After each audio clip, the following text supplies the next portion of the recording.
It's just a quick video on a couple ways to make some very easy to make shadows underneath an object that's already been selected and knocked out. There's tons of videos online to be able to do this. This is just a quick run through of some of the major features on some of them. So I've got this object that's selected or knocked out. I've got the background hidden. Here is my original picture. I have a layer mask.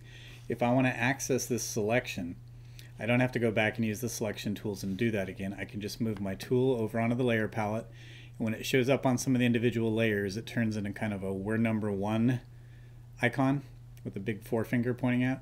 If I put it on top of the actual mask and I add the command button, I get a little teeny marching ant box that pops up on the back of that hand, which means it can see a mask underneath or a layer that it could access a selection from. So if I command click, I now have this selection going on.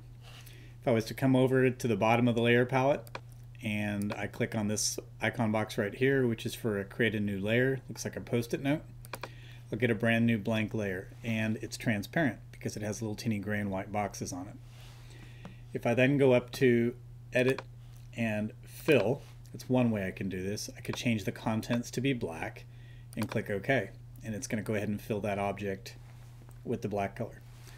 Or if I wanted to, here's another way that I can do that. If I set my foreground color to black, just as a slight shortcut from going up to edit, fill, and choosing the black color, I can hold down the little bitty option button, and if I option and then hit the delete key, it'll fill that area with whatever color is in the foreground. So that's just even a faster way to be able to do that. Once I've done that, I can come in here and I can tell it, I'm going to hide the layer below so I can see what's going on.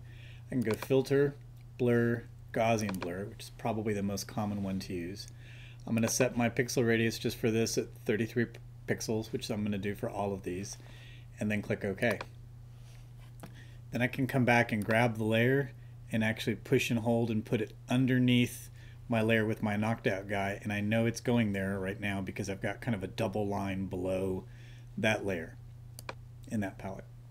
Let go, turn this back on. I can't really see it much though, so while I'm still on layer 1, get the move tool, push and hold down, and I'm going to pull it to the right and down a little bit. And I can start to see that popping up. Unfortunately, sometimes when you've got the gray and white transparency showing up, it's difficult to see really how dramatic that shadow is. So oftentimes you'll want to add a blank layer in which you are just going to use temporarily to study how dark your shadows are, how fuzzy they are, and stuff like that. And then later on you'll hide that. So I'm going to come down here and create a new layer. I'm going to go to my foreground selection. I'm going to select some kind of a bluish turquoise color.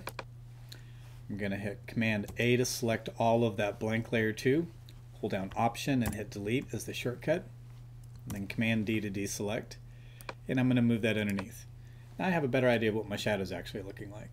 I'm going to go back to the layer with the shadow on it, and I'm going to say it's okay, but it's just way too dark. So I'm going to go to the opacity slider, and I can move this down. I would say that a lot of times you're going to want to use it somewhere in the 20s or the 30s. But for this one, just so I make sure I see it, I'm going to let it go at about 50%. And once I decide that this is exactly what I want, great. But I need to turn off that turquoise layer. And while these other things are still set up like this, I'm just going to go up to File, pull down to Save As, and I'm going to change the name of this.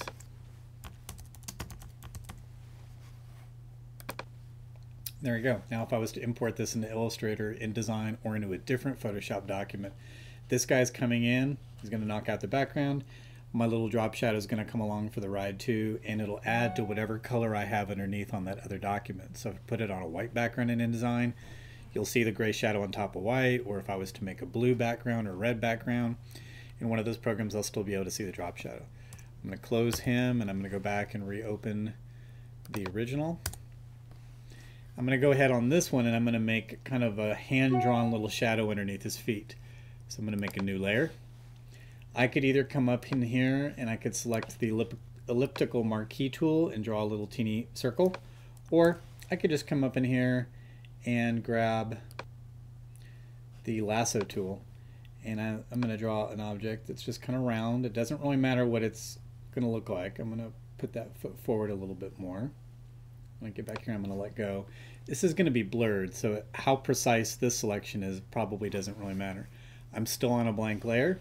I'm going to reset the foreground to black. I'm holding down the Option button and hitting delete. I'm going to hit deselect, filter, blur, Gaussian blur, another 33 pixels on this one. And come back to the move tool. I'm going to move it underneath this guy, and then I can adjust it wherever I want it to be.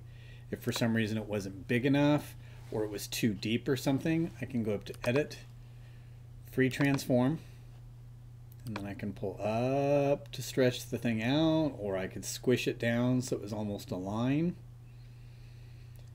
If I wanted to enlarge it, I could hold down Command Shift and grab this corner dot, and I can pull out. I can do whatever I want to change the size of that. And when I'm done, let go. I'm going to go back in and make another blank new layer with some kind of lighter color on it.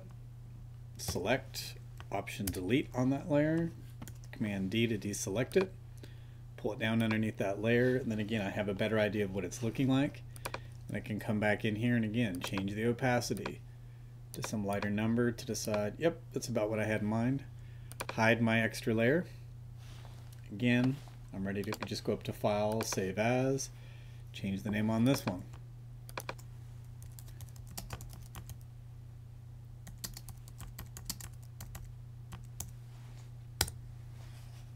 I'm going to go ahead and hit close on that. I'm going to go back to the original. I'm going to do one last one, and this is to kind of make a cast shadow. The drop shadow we already made looks kind of weird because the guy's just kind of hovering on the background. That last one might be a little bit more useful. Cast shadow is probably the best bet. In order to do this, what I definitely need to do is I need to change the canvas size because I'm going to make a reflection that I want to run way down below the bottom of his feet here. I'm going to go up to Image, pull down to Canvas Size. Right now I've got a very low-res picture at a huge size. It's great.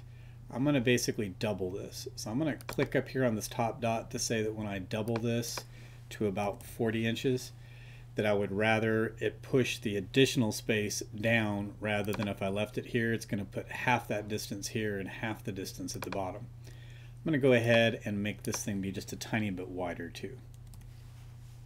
Click OK. I can zoom back out to see what I've got going on now. Now I've got plenty of room to be able to make this drop shadow or cast shadow over here. I'm going to come back over on top of this layer. I'm going to hold down the Command button to access the mask. And now I have a little bit of an issue because I've changed the size of this after the fact. It doesn't know what to do with the rest of this. So I'm going to quickly fix this. I can see I have some stripes on the side and a bunch of space on the bottom. So I'm going to reset the foreground color to be this. I'm going to go grab the rectangle tool. I'm going to draw a box. I'm going to make sure I'm not on the picture, but I'm on the actual mask itself. I'm going to Option Delete, put a strip of black. I'm going to do this same thing up here. Option Delete, put some black. And maybe over in here I'm going to do the exact same thing. One more time. And I've just refixed my mask there. I'm going to go back and Command click on the guy to access that part of the object. I'm going to disinclude these other things by holding down the Option button, and my selection tool turns into a minus symbol, so if I can drag on those two corners I didn't quite get, fantastic. I'm going to make a new layer. I'm going to go up to Edit, Fill, or I could have hit Option Delete to fill it with black. Now what I'm basically getting is the exact same thing that I've seen before, but now before I do anything else I'm going to go up to Edit, and I'm going to pull down to Transform and tell it to flip vertical. I'm not going to rotate it because that would misalign his feet, but by doing this it's actually a snapshot of the exact opposite of him down here. I'm going to go up to Edit, Free Transform. This would allow me to stretch the size of it if I wanted to, but if I move over in here just outside of a corner I get kind of a quarter circle with some arrows on it. If I push and hold and drag down into the right, I'm trying to get these feet to match up so that they will just snick underneath his tennis shoes. Maybe just a tiny bit more. Do that again. That looks good. Then I'm going to come out here and I'm going to just say, what if I was to actually stretch and make the shadow fall even further out? And then in order to activate anything you do with the Transform tool, you have to hit the Return or the Enter button to make that kind of a final thing. I'm going to move this layer underneath my guy. I'm going to make another dummy mask. Just some kind of random color.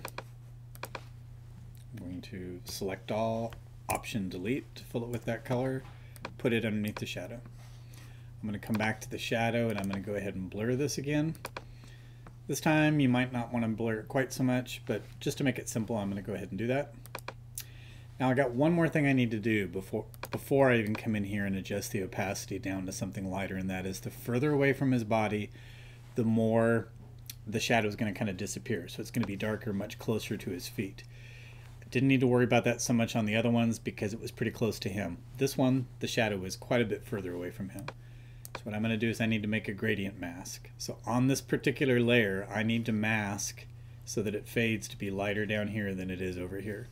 And to do that while I'm on that layer, I'm going to move to the bottom of the layer palette. On top of this gray box with the white icon, eventually it should flash up the name, which is Create a Layer Mask. It's blank. It's white compared to this, which means right now it's letting everything come through, which is great. I'm going to set this to be black and white, which it is. I'm going to the Gradient Mask tool. I'm going to double check to make sure that this first icon is lit up, which is the linear gradient. I'm going to make sure this looks like it's fading from black to white. And then if I come in here and pull in this direction, you can see what it's trying to do, which is over here in the layer mask. The white areas, it means leave everything, so it's still kind of white by his feet. In the gray areas, it's getting rid of a lot of it. By the time we get down to the black, it's getting rid of all of it or most of it. And you could experiment for a minute. I can hit Command Z to undo that. I could try that again. This was from the top of his head to the bottom of the feet. I could try from about partway down his body to the bottom of his feet. I could try from even way beyond this down into this area. Eventually, when I get what it is that I kind of want it to look like, I let go. I'm going to move off the mask and back to the actual shadow, which is still solid black here.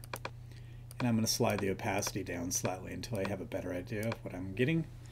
If I decide that's about what I want, fantastic. Hide that layer. I still can barely see the shadow in here. Once again, go up to Save As and give it a different name. Make sure it's saving as a Photoshop file with the layers attached. Hit save. Now I can pop that in InDesign, and again, this will go ahead and add to whatever is in the background color, white or a color, and I'll still have a fairly realistic looking cast shadow.